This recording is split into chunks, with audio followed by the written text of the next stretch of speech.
tassa bhagavato arahato samma sambuddhassa. Namo tassa bhagavato arahato samma sambuddhassa. Namo tassa bhagavato arahato samma sambuddhassa. Buddhang dhammang sanghang namasami.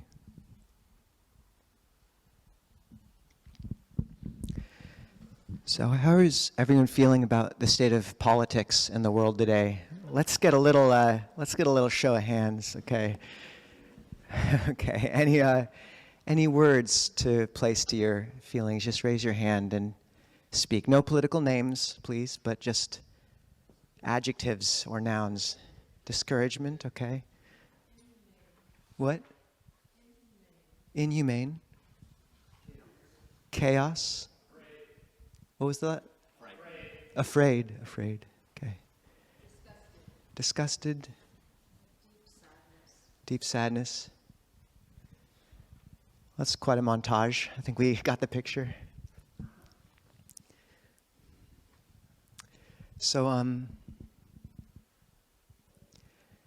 I wanted to speak about how a Buddhist approach to political fear, panic, the world, and who watched our interview with Roshi Joan Halifax last Wednesday? Yeah, it's quite something. And does anyone remember her speaking about Thich Nhat Hanh in that, where she spoke about going on a protest walk with Thich Nhat Hanh and how the crowd was agitated and angry. And she said Thich Nhat Hanh maintained a turtle-like momentum and how his quiet rippled out through the hundreds of people around him and downregulated everyone's movements into a place of more calm.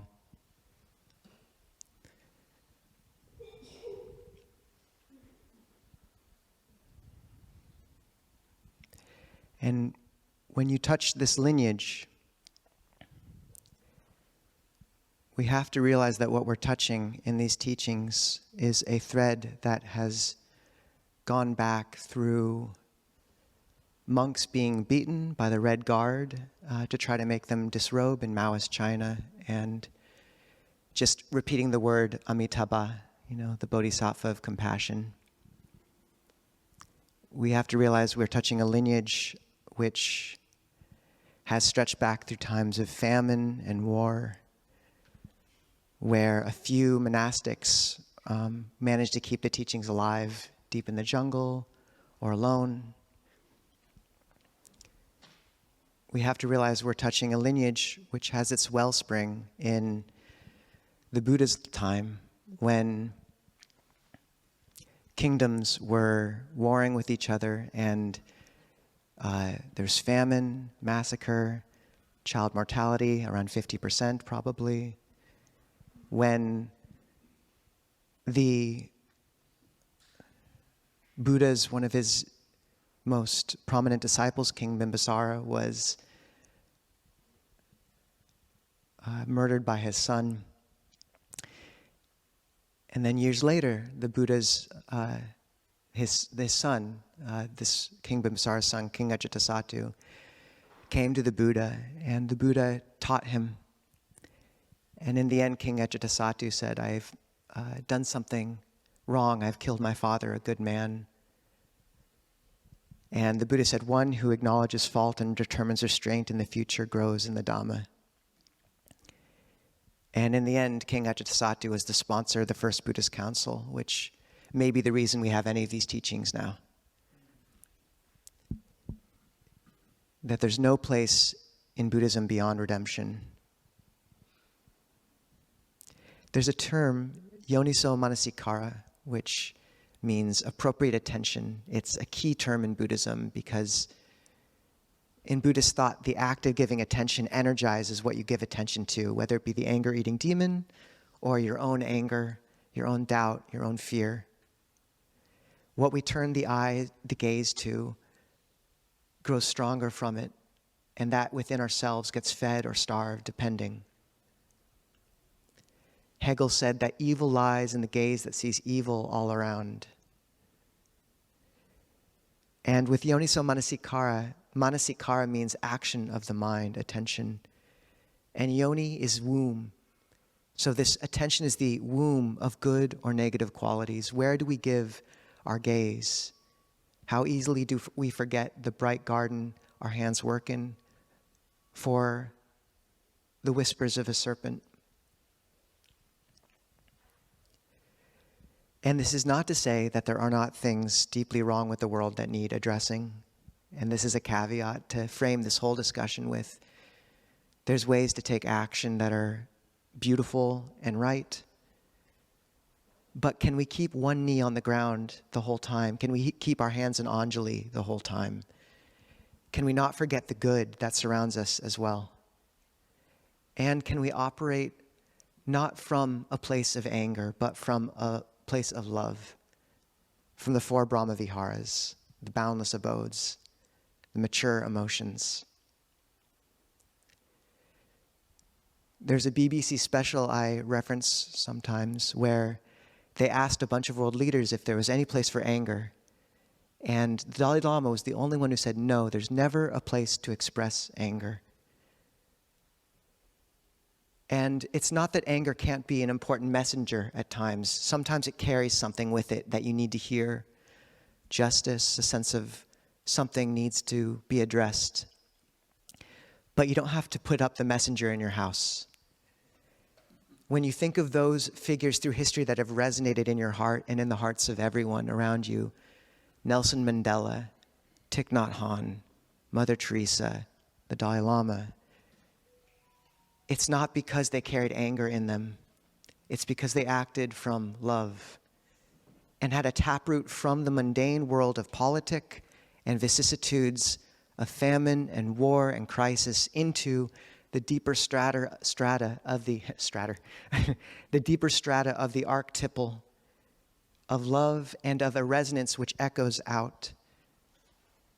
Many of you have seen the Walk for Monks, or Walk for Peace, from the monks down south.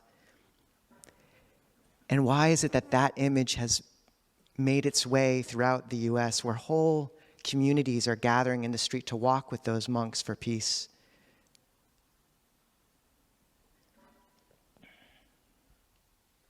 And Ajahn Sona was asked about this yesterday when he was teaching a high school class of anthropology. And he said, as a monk, every step I take every day is a walk for peace. There are no small actions. The Buddha looked out on the world and he saw the most powerful route we could move through it.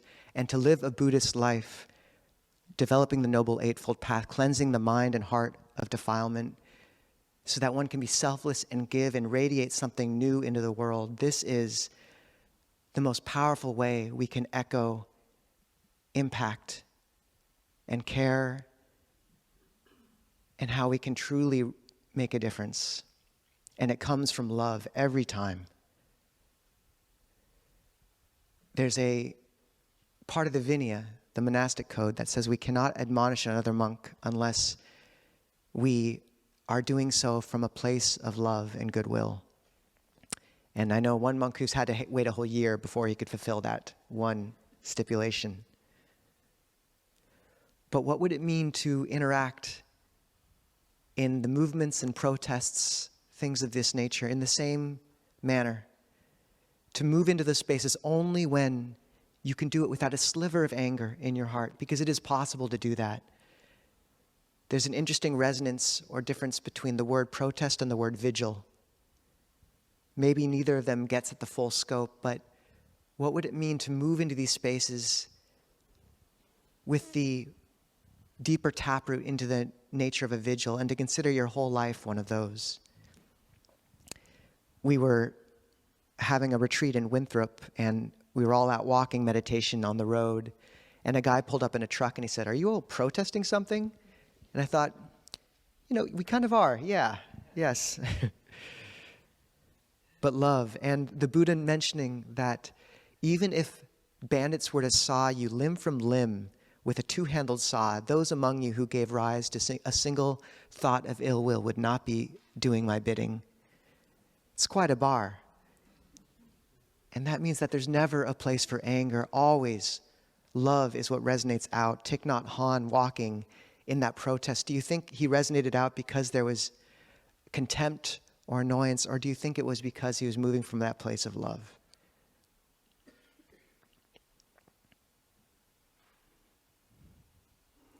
Compassion, to look the second Brahmavihara after metta, it's a bright mind state. And to use it in two ways. One, that sometimes the difficulties we see with the people in the world around us, the sufferings we perceive in the news, for some of us it can feel a bit, it's not something you just get to put aside. It's front and center in your heart. What happens if you lean into that wind in a wholesome way and let it be your doorway to understanding the suffering of all beings? The Buddha's wisdom in beginning the Four Noble Truths, his seminal teaching with shared dukkha, suffering, this human condition that links us all. In Thailand, monks and monastics will welcome people to the monastery saying, "Welcome, brothers and sisters, in birth, aging, and death." And what would it mean to allow each invocation of that to be a way your heart could open to the greater need of the world? People suffer so much. And what would it mean to be able to move into this world with an inner resource cultivated through practice, through the bright chitta, the heart, through morality, where you're able to give the gift of a heart free of defilement, of true selflessness, of liberative love? Walking towards an ocean as each cup cracks behind you, spilling its little bit of water, where each piece of suffering you see can actually be an invocation of a deeper route to compassion. People called Rumi, the Sufi poet, a river drawing the ocean behind him. What would it mean to be a river drawing the ocean behind you, where you find your way to that deeper compassion? It's there, if held correctly. And once again, compassion is a problematic term in the English language because it can have connotations of empathetic distress, of darkness. But in the Buddhist thought, karuna, compassion, is always a bright, luminous mind state. The word for the dark mind is domanassa, and it's always unwholesome. You want your nurses and your doctors to be happy, smiling, laughing with you. This is how we bring joy to the world. And what would it also mean to look at those who are doing harm in the world with compassion, understanding the suffering that they're in and are bringing to themselves into the future? The Buddha said you should look at a person who is unwholesome in bodily action and speech and without moments of clarity, as you would look at a wanderer traveling, a traveler lost in the desert without companions, starving, thinking, may they not come to harm, may they be helped. May they not come to harm, may they be helped. And if you can't quite wish worldly happiness on such people right now, what would it mean just to wish them, may they have the happiness of non-hatred, may they find the peace of non-greed. And then Ajahn Sona says, if you can't spread metta to someone, spread it to their chair. So, and finally, to not bring them to mind. That's an okay thing to do in the Buddhist teaching, is not bring someone to mind for a while. Write their name on a piece of paper, put it in an envelope, tuck it in a drawer, and determine that after 3 months you'll take it out, and if you're able to look at that name and maintain a wholesome state of mind, then you can. But how can we do this with the news, and what does it mean to stay informed? How many times a day do we have to look at the phone? No news before noon, or at least no news before practice, 1 day a week without it at least. And if you want to go even farther, you can pull back quite a bit and still know where you can make a difference. As practitioners, we have a duty now to protect our own hearts as well, because this is what the Buddha said is the greatest gift we can give, and to not forget that. Mudita, rejoicing, the third Brahmavihara of the abode of loving kindness, and just the sense that when things get dark, this is how many times in our lives have we been through crisis which initiated awakening, and who's to say it's different for the world? To see what is coalescing in even amidst difficulty. Look at around you right now. There's a book by Rebecca Solnit called A Paradise Built in Hell. Who's read this? It's about how during these times of crisis, the carpet bombings in England, the siege of Sarajevo, people found a nobility of spirit which was truly precious and rare. And I have friends now who think, is it worth bringing a child into the world in this day and age? And I'm so not the person to talk about that as a celibate monk. But I think back to my grandparents' generation, the greatest generation, with great material prosperity.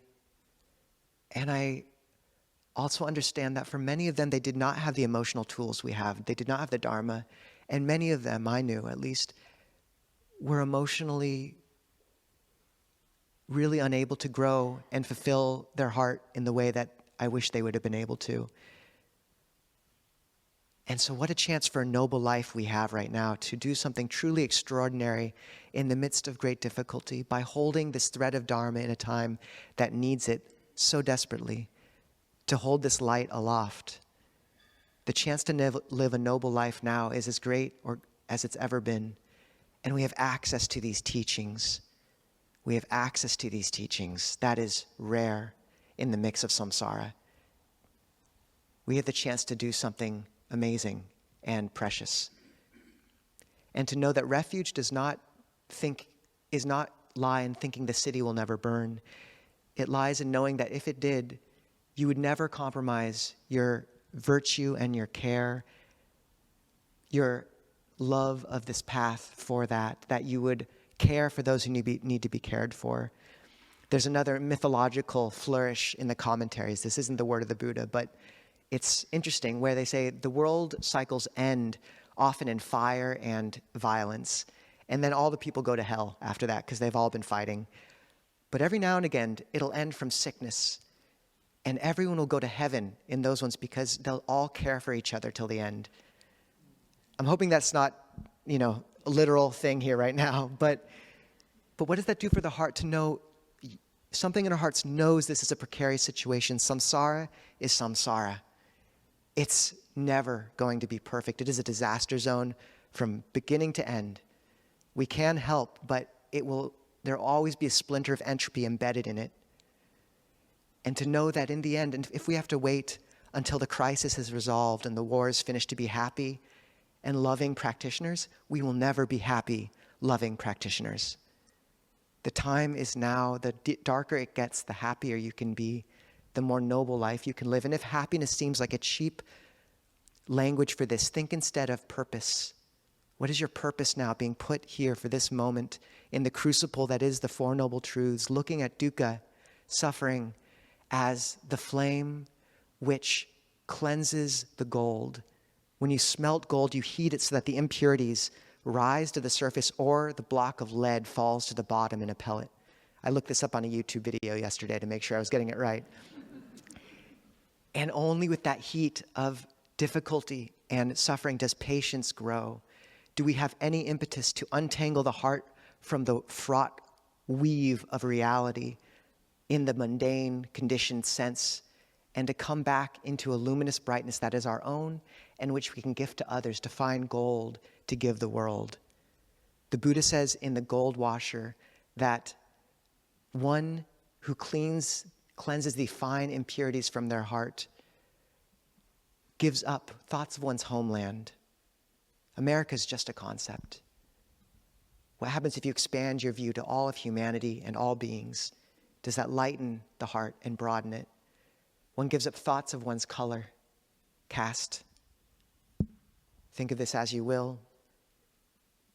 It can be, in today's age, blue and red, whatever you want. And thoughts of not wanting to be despised. I just love that one. I'm not sure how it relates to this talk. But To know that it's not that we're devaluing the values of each of those alignments. It's not that you can't take action on those parts, but to know you've touched into a deeper narrative. The Buddha images are so often made of gold for a reason. And that deeper narrative is the key. So upekkha, the final. In every Buddhist list, almost there's a representative of wisdom. And in the four Brahmaviharas, upekkha, equipoise, equanimity, is the representative of wisdom.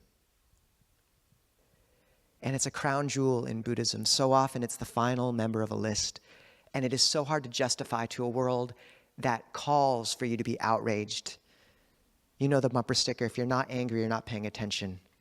That is not a Buddhist bumper sticker. Really, it's not.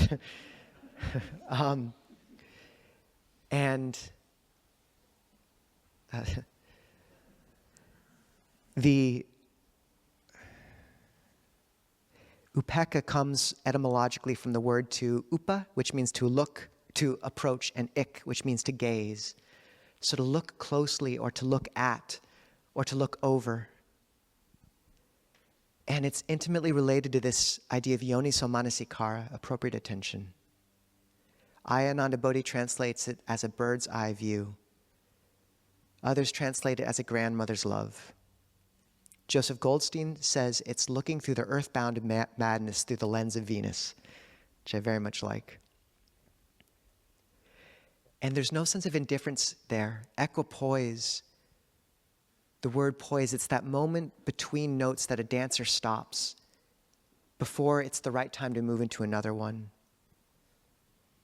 But it does feature this sense of stepping back and knowing when we can and can't make a difference. For those of you who watched that interview with Roshi Joan Halifax, you'll remember her talking about being at one of the nomad clinics in the Himalaya and a father bringing his 2-year-old daughter who was covered in burns. He'd walked 2 days to be there, and the burns were suppurating and covered in maggots, and they had to clean it without anesthesia.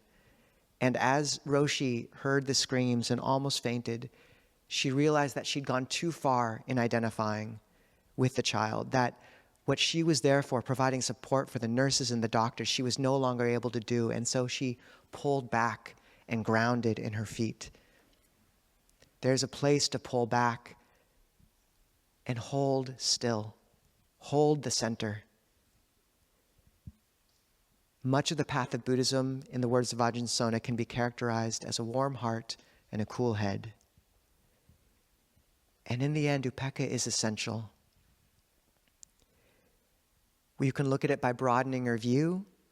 It's a tendency, a conceit of every age, to think of theirs as the worst it's ever been, of the key moment. But if we'd lived in the 1970s, we would be looking up for the next bomb to come from the Soviets. If we'd been living in the 1940s, we would have been looking at the rise of the Reich. World War I, not to mention going back farther, to the time of the Buddha, famine was ravaging the land. There were wars between kings. The Buddha was accused of murder before his whole clan, according to the commentaries, was massacred after he passed away. These were not easy times.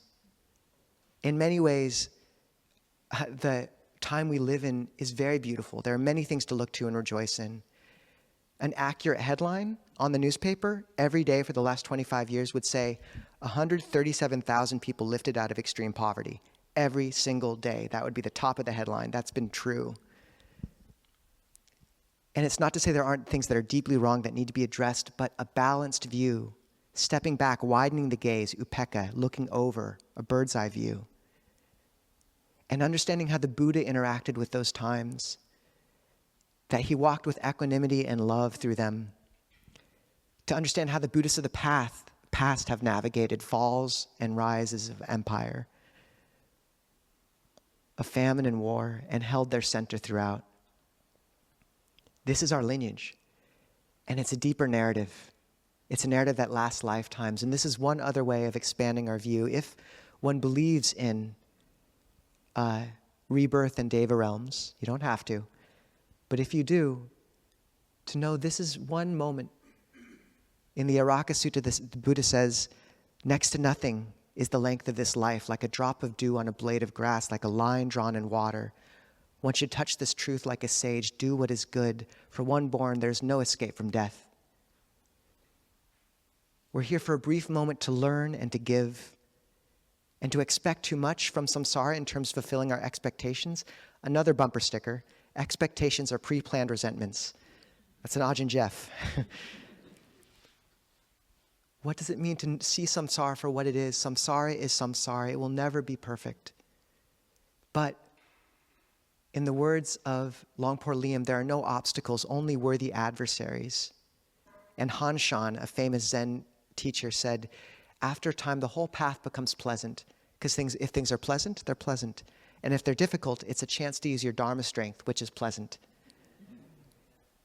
Our job is not to expect the world to be perfect, but to walk towards it with love and care and understand that if we embody this practice, I've seen the power that the pure heart ripples out, and it is unbelievable. It is immeasurable.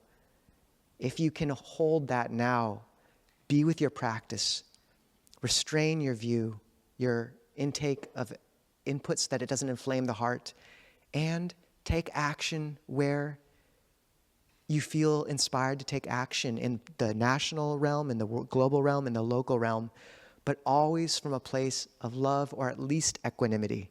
At least equanimity. The Buddha said there are 5 kinds of loss: health, wealth, relatives, right view, and morality. He says that the first 3, these are trifling. You will lose your health, you will lose your wealth, you will lose your relatives. The last 2, right view and sila, morality, are precious. Never lose them. And you look back through history, who here knows the triumvirate, the most famous conspiracy in history that brought down the Roman Republic? Okay, well, anyways, there was a conspiracy of Caesar, Caesar, Pompey, and Crassus. Pompey was a general, representative here of aversion. Crassus, the richest man in Rome, greed. Caesar, delusion. And all 3 of them were trying to bring Rome under their control, and there was one man against them, and that was Cato. And he had nothing going for him except he was a really good speaker, and he was honest, completely honest. People would say of Cato, he thinks he lives in the streets of the Republic, but he lives in the gutters of Rome. But he changed them into the streets of the Republic. And we still remember, well, some of us do, Cato. His image echoed out, and you think of these figures that have continued to echo into our hearts through the years, and it's those who acted from love. The Buddha said, I praise the killing of one thing, anger. Anger with its honeyed tip and poisoned root. We should make sure that man can get in if someone would help him. So,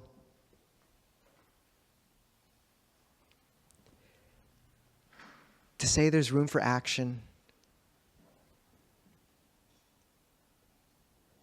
but also to understand that where we direct our attention is essential. That as we practice, we gain an imperative to take care of our hearts. We've been gifted a lineage that stretches back 2,500 years, to not let it founder, to hold that bright thread beautifully and carefully in the time that needs it the most, to operate always from metta, compassion, joy, and equipoise at the same time. And once again, this is not to say that there's not room for action and care. You should act as you feel inspired in the world. But can you do it from a place of love, understanding, and can you understand that through all that, the greatest gift you can give is a pure heart, and to hold that sacred. So good luck, everyone. Handamayan Dhamma Kataya Sadhu Garang Dhamma Se Sadhu, sadhu, sadhu, anumodami. I've mentioned this before, but one of the few institutions in the US left that has transcended politics is Dolly Parton. It's one of the few places you can find truckers and hippies all together at a concert. And they call her the Dalai Mama, and her politics is a carefully guarded secret. But Just, this is also our role. Not that exact role, but something close to it. So, Nathan. Oh, that was my lay name. Gift of God. Go for it, please. Good. Well, thank you for the meditation and your reflections. I've been reading quite a bit, listening to lectures and doing guided meditations on fear, but I feel unclear exactly the role of fear and aversion. And for me, I think I'm seeing a relationship between my planning and worry as being aversion, but more deeply a sense of being out of control, being fearful of the the future. And is kind of another part of that question is, what role does delusion have in expressing our fear?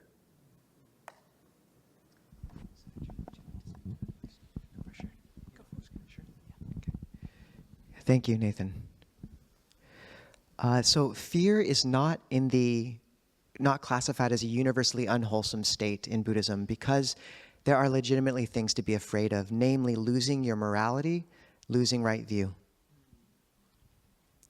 But when it comes to everything else, it usually is not a wholesome state. And one of the really powerful suttas the Buddha speaks about is one where he was in the forest walking meditation and fear came upon him in the middle of the night. And he said, I determined not to change my posture until the fear had subsided. So as he was walking, he just determined to not stop walking or to change any bodily action until the fear had subsided on its own. And Longpo Pasano had that experience as well. He was walking meditation in Thailand, and a tiger came up to the walking path. You can smell them. They're really, really potent, apparently. I've never smelled a tiger. And he just remembered the Buddha's instructions, and he just kept walking meditation quietly back and forth until the fear subsided, and then he went up onto his porch. And he thought, should I go in my little mosquito net? And he thought, no, it's far better equipped than me. If it decides to kill me, that's not going to stop it. So he just meditated on his porch. And so I think the sense of whenever these states come which are rife with suffering and defilement, you'll know their flavor by their sense of burning, vibrating, and the need to take action, change something. It's one of the universal four unwholesomes in Abhidhamma is restlessness. And to know that our duty in the Four Noble Truths is when that's happening, it means dukkha is manifesting, and the duty of the First Noble Truth is to understand dukkha, to stand under dukkha, to not react. Patient endurance is the supreme incinerator of defilement. So to know that what the Buddha is speaking to with that lack of making any change of motion based on fear is let it vibrate itself out, and then when it's calm, when you've come to a cool place, then you make a decision about, okay, like I can act from this, or I can make this change, but it's always from that place of the Third Noble Truth of the cessation of dukkha reveals the path. So I think that's important with fear or doubt or anger or any of these states that come. Like as a Buddhist, your duty, unless like someone's running into the street right now, right then, and like in which case help them not get run over, but like in every other circumstance, it's to hold still long enough that you can operate and come from a place that's wholesome and act from that. Respond, don't react. And I'd say with aversion, that's always unwholesome. And just to know that our thinking of the future, this is one of the hindrances, is uddhacca kukucca, which means restlessness, anxiety, and worry, anxiety and remorse, looking to the future and past. And you can use all these reflections that were given in the talk to some extent, but in the end, in the Bhadekaratta Gatayo Sutta, which was the sutta, if people remember Venerable Suchitta, who came from Korea, this is the sutta that touched her so deeply that she turned to theravada.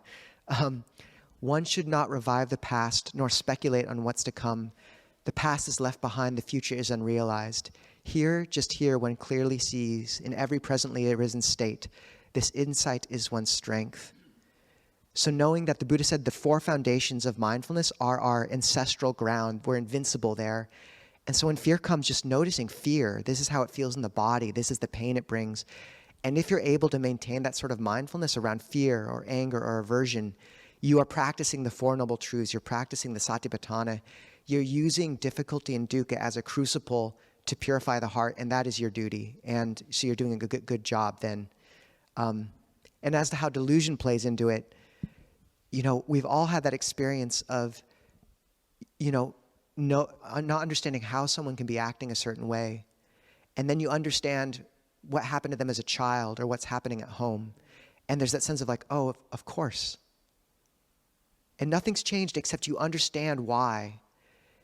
And so to see that always anger comes from delusion, always, every time. If anger's arising, there's delusion somewhere in the cause and effect.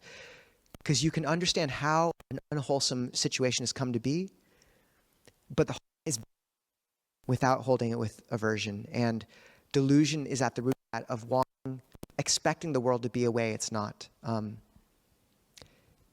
then there's other elements of like not seeing the drawback of anger clearly and the damage it does, but that's a start. Do you have anything to add? Somebody? Is that land okay, Nathan? Yeah, thank you very much. Yeah. And just, if the heart's really invested in the world being a certain way, like more and more you want to understand that where your stability lies is the internal refuge and the three refuges of the Buddha, Dhamma, and the Sangha. And then you can move into the world, but have a safe harbor at the same time. Other questions?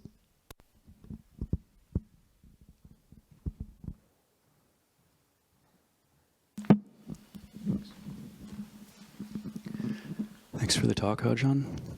I'm wondering if, suppose I'm a person with a mind like stone and I'm angry about injustice and I'm working on it and someday that will be gone, but it seems like it's going to take quite a while. It's not going to happen soon. Should I, in the meantime, say and do nothing to correct the injustice? Should I wait until the anger is completely gone?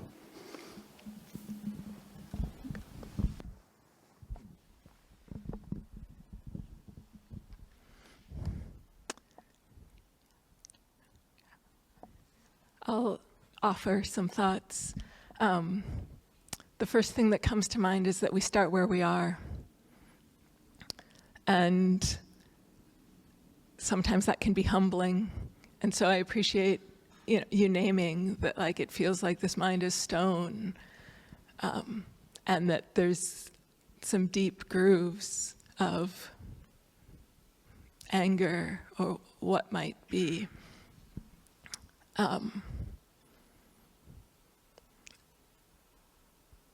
And we start by understanding what that mind is, and then I appreciate that, grief is often in the Buddhist psychology not a wholesome state, but Ayananda Bodhi talks about grief as the necessary path from how we think it should be, how we wish it was, where we are, any attachment to how it is, and to, that, and a place of open-hearted acceptance. And there's a Buddhist psychologist who I have found really helpful, who talks about the three components of grief as sadness, fear, and anger. And that when we're in a place of being stuck, it's probably because it's likely for most of us that one or two of those channels are more readily accessible, but it's hard for us to access all three. And I can speak from personal experience that, sadness can be really accessible, and anger is much less. There's plenty of cultural conditioning around my gender, that says anger is not okay to feel.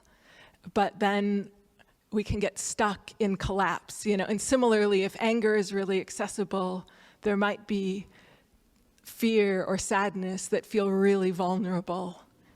And so bringing that inquiry in, and then as Ajahn Nisabho was describing, the crucible of really allowing ourselves to feel that.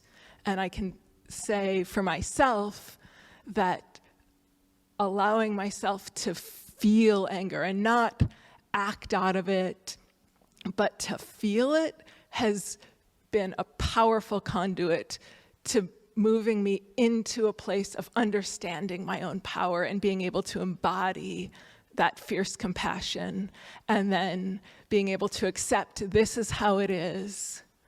And from there, seeing how to respond in the world. And so I guess the encouragement that I would offer is, if you're seeing, good on you for seeing a mind that might be overwhelmed with anger or mired in anger, and can you turn towards what else might need to be felt? And then instead of looking for a state of I've eradicated anger and I have transcended and moved beyond that, like, are there moments when you can say, you know what, like, this is a mind that is clear and is ready to respond right now. And then and recognize, actually, and in this moment, this mind feels like I just need to be with it and I need to step back. So those are some thoughts. Thank you. We actually are. Maybe we'll do one more, yeah. And please, Jean. What's the name of the Buddhist psychologist? David Richo, whose writing is quite old, and that was just a gem that I picked up from him some time ago. You're welcome. That was an easy one. It's good. I think that's really good. And just to affirm, like, there is a place, you don't want to repress anger. If it comes up, often it needs to be understood, felt, but not acted on. That's the difference. There's a difference between suppression, which we praise, suppressing, acting on anger, versus repression. And also, Milo, like, if there is something coming up which the anger is just really raw, knowing it's okay to, there's certain news items that are just going to invoke something in the heart more than others, and to pull back from them. And if you're really concerned about wanting to take action in those realms, designate an ambassador friend who can tell you what to do, can read the news for you every now and again and tell you when you can take action or something. But if something's inflaming your heart again and again, it's a problem. And if there's some skillful means of steering in from taking that sort of input in, but still being able to take action in a way that feels right for you, then that's important to figure out as well. We should wrap up. I'm sorry it's been close, or kind of quick, and we didn't get more as well. There will be, Seminary Junha is going to be here for hopefully a long time in the Northwest, so we'll get many chances with her.